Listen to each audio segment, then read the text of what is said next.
एक कहावत कही गई है, जाको राखे साइयाँ उसे मार सके ना कोई।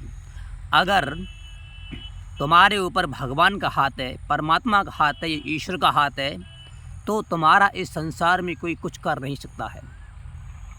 कुछ भी करे वो कुछ कर नहीं सकता आपका। अगर भगवान का ऊपर तुम्हारे ऊपर हाथ नहीं है ना, आप ठिब्बो खा करके आपकी मौत हो जाएगी। एक कहानी है और हकीकत की कहानी, इस कहानी के माध्यम से मैं आपको बताएंगे भी। यह कहानी मैनपुरी के कुरावली क्षेत्र की कहानी है। ये एक दो भाई रहते थे, उनके माता पिता गुजर चुके थे बेचारों के। जो बड़ा वाला भाई था उसने अपनी शादी नहीं की थी और छोटे वाले भाई ने शादी की थी। बड़े भाई ने छोटे भाई की शादी करा दी।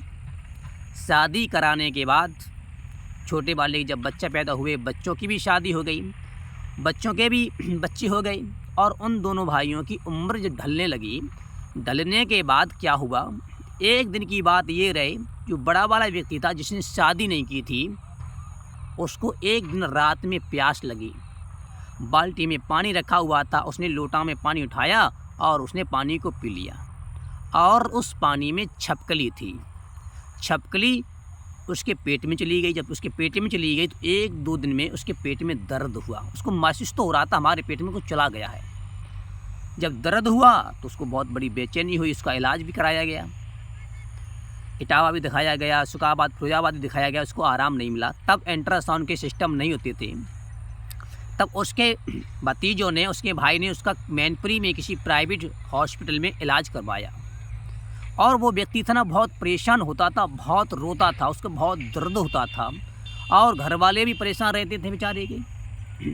तो जो उसके भतीजे थे ना, उन्होंने क्या किया, उसकी ज़मीन के चक्कर में कंप्यूटर को 5,000 रुपये दिए और कंप्यूटर से बोला, आप एक काम करना, ये हमारे ताऊजी लगते हैं, आप इनको एक जहर का इंजेक्शन दे दो, क्योंकि ये भी परेशान रहते हैं और पूरे घर को परेशान करते हैं।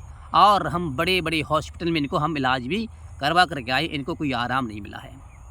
कंप्यूटर ने क्या किया, वो है 5,000 रुपये ले करके उनको जहर का इंजेक्शन लगा दिया। और वही जहर का इंजेक्शन उनके लिए अमृत बन गया।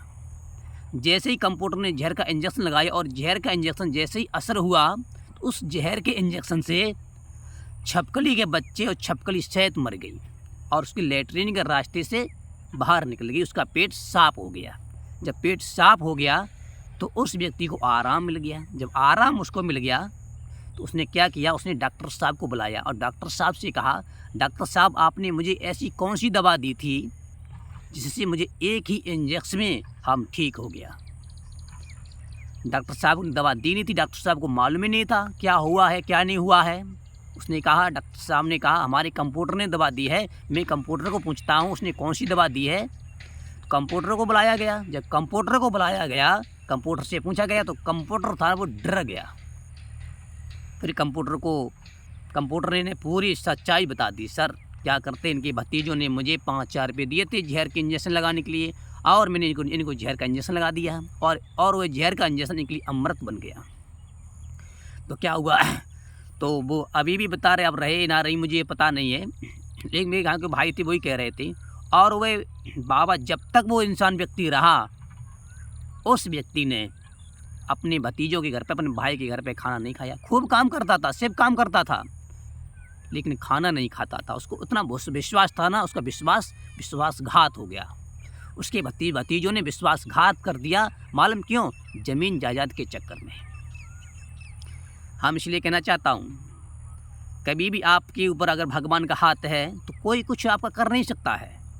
कुछ भी करे, लोग जहर पी लेते ना तो मर जाते हैं और वह व्यक्ति जहर पी कर के जिंदा हो गया है। और एक बात और मैं आपको बताता हूँ, जब भी आप पानी रात के संबंध पिएं, अगर वो पानी ढका हुआ है तो आप पानी को पी सकते हैं। अगर वो पानी ढका हुआ नहीं है तो आप उस पानी को ना पिएं, क्यों पता नहीं उस पानी में कौन कीड़ा पानी पी गया है, क्या गिर गया है, वो नहीं मालूम होता है। पानी को जब भी पिएं, या उस नल से निकाल करके या समर से निकाल करके पिएं, या पानी ढका हुआ हो तो उसको पानी को आप लोग पिएं। नई गलती आपकी ज़िंदगी ख़राब कर देती है। इसलिए गलती भी करनी चाहिए, लेकिन ऐसी गलती ना करें जिससे हम लोगों खुद को ही नुकसान हो जाए। इसलिए ये कहावत किसी ने सही बनाई है और ये हकीकत की बात है, जाखो राखे साइयाँ उसे मार सके ना कोई। कोई नहीं मार सकता उस व्यक्ति को। कितने बड़े बड़े तीरंदाज चले आएँ, बड़े बड़े लोग चले आएँ, जब तक उसकी मौत नहीं है तब तक उसका कोई भी व्यक्ति बांका बाल नहीं कर सकता है। शायद इस कहानी से आपको सीखने के लिए बहुत कुछ मिला होगा। फिर मिलेंगे आप लोगों को हम नेक्स्ट वीडियो में और नई कहानी के साथ में। आप सभी लोगों को हमारी तरफ से जय हिंद, जय भारत।